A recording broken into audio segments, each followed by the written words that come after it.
Friends, welcome to our channel. Daily ऐसी ही new dictations के लिए चैनल को सब्सक्राइब करना ना भूलें। सब्सक्राइब बटन के पास में बेल आइकन को प्रेस करना बिल्कुल ना भूलें, जिससे कि डेली न्यू वीडियोस की नोटिफिकेशन आपको सबसे पहले मिल सके। डिक्टेशन में आए हार्डवर्ड की आउटलाइन यहाँ बना दी गई है, आप इसका स्क्रीनशॉट ले सकते हैं। डिक्टेशन की पीडीएफ पाने के लिए आप हमारे टेलीग्राम चैनल को ज्वाइन कर सकते हैं। टेलीग्राम चैनल का लिंक वीडियो के डिस्क्रिप्शन में दे दिया गया है। डिक्टेशन स्टार्ट होगी 3 सेकंड बाद। 3, 2, 1 स्टार्ट। रामायण संस्कृत साहित्य के इतिहास में उन विशिष्ट कृतियों में से एक है जिसने परिवार और सामाजिक आदर्शों के माध्यम से जीवन में व्यापक दृष्टि को पेश किया है। भारत में वेद, पुराण और महाकाव्य भारतीय चिंतन और संस्कृति के केंद्र हैं। महाकाव्यों का समाज पर शक्तिशाली प्रभाव है, क्योंकि इसमें दर्शन की एक सतत धारा प्रवाहित है।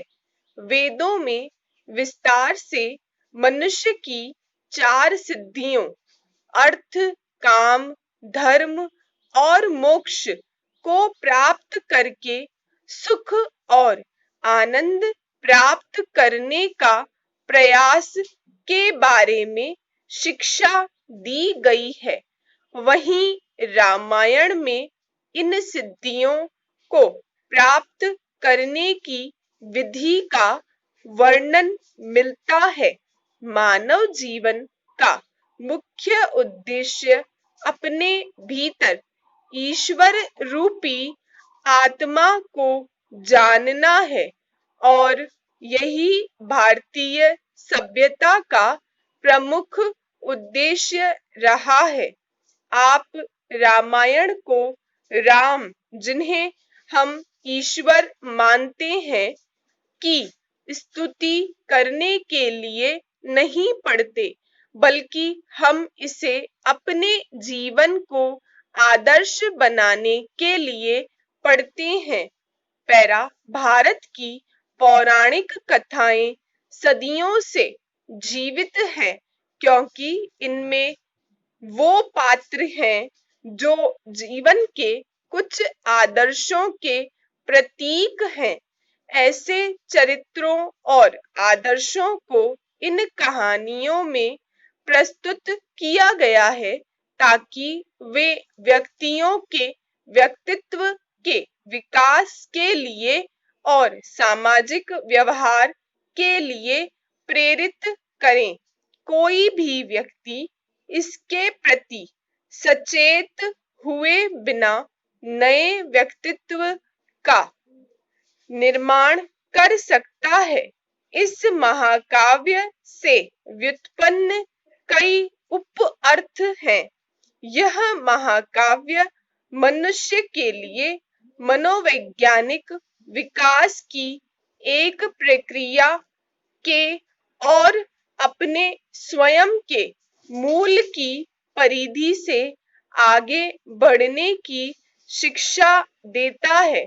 यह महाकाव्य व्यक्तिगत, पारिवारिक और सामाजिक स्तरों पर उन संदर्भित आदर्शों के प्रति एक आवश्यक आंदोलन का सुझाव देता है। पैरा, वाल्मीकि ईसा पूर्व पहली सहस्त्राब्दी में कवि थे, जिन्हें आदि कवि माना जाता है। उन्होंने श्लोक का आविष्कार किया, जो संस्कृत कविता का एक परिभाषित कारक बन गया।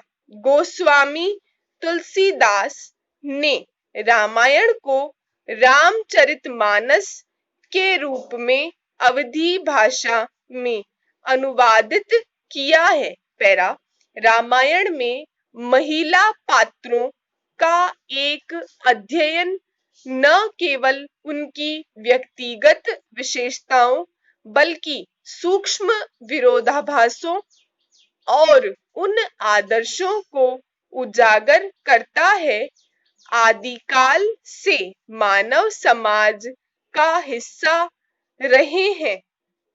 रामायण की महिला पात्रों के चरित्रों का अध्ययन विभिन्न दृष्टिकोणों से करने पर उनके रिश्ते, घर और समाज में उनकी स्थिति, महिलाओं के प्रति पुरुषों का रवैया, उनकी शिक्षा, स्वतंत्रता और मानदंड के बारे में हमें जानकारियां प्राप्त होती हैं। यह महाकाव्य न केवल उन महिलाओं के पक्ष में खड़ा दिखता है जिन्होंने अपने पति के साथ साथ परिवार के अन्य सभी सदस्यों का समर्थन किया।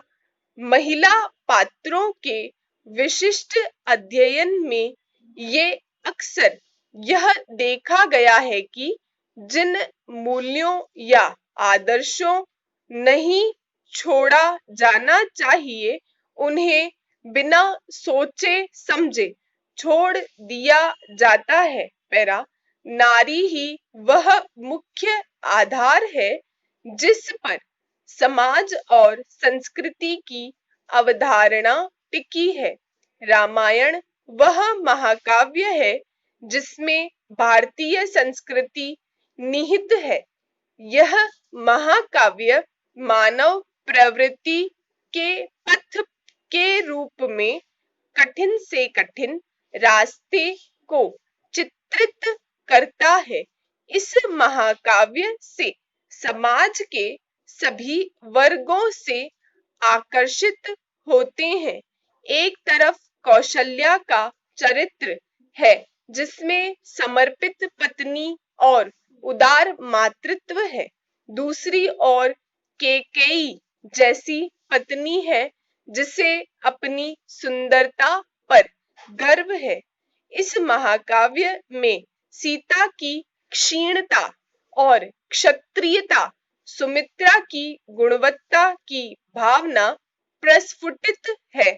स्वार्थपरक विचारों से प्रेरित मंथरा है और आत्म उत्थान की प्रक्रिया में लगी सबरी को भी यह महाकाव्य बहुत उदारता से चित्रित करता है।